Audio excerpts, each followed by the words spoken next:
Richard Nathan Wright was born September 4th, 1908, in Roxy, Mississippi, but he later moved to Natchez, which is not far from Roxy, to live with his grandparents and his mother, where his dad would later leave the family for another woman, and his mother, Ella Wilson Wright, would begin working as a cook to support the family.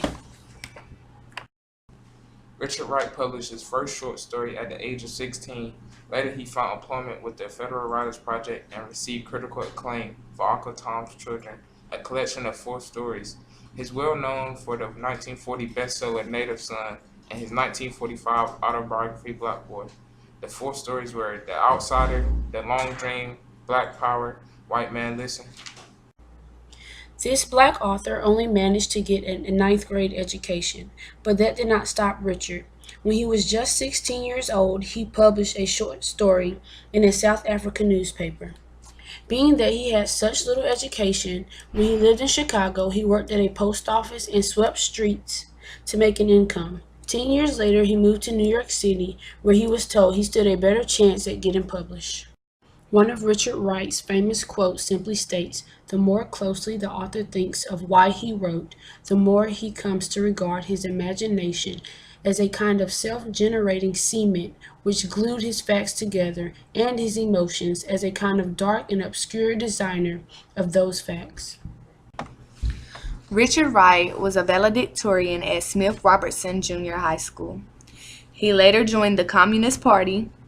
He published an autobiographical essay titled The Ethics of Living Jim Crow, which was included in the book Uncle Tom's Children. Native Son was the first best-selling novel by a Black American writer and sold 215,000 copies in 3 weeks. Wright, his second wife, and daughter moved to France, Paris in the 1950s. He wrote several novels, but none were a success. In 1960, he moved to England but wasn't happy. He fell ill and moved back to Paris, entered a hospital on November 25th, and died 3 days later. The American Negro writer died of a heart attack on the 29th day of November in Paris. Sadly, he was only 52 years old. According to his friends, he found here in Paris, France, a greater degree of freedom from his discrimination against members of his race than in his own homeland. One morning my mother told me there was no food for breakfast. I knew that the city had opened relief stations, so I put on my hat and coat and went out. I rode in zero weather for miles in open trucks, then spaded the frozen earth for 8 hours, only to ride home again in the dark. A strange emotional peace had come to me.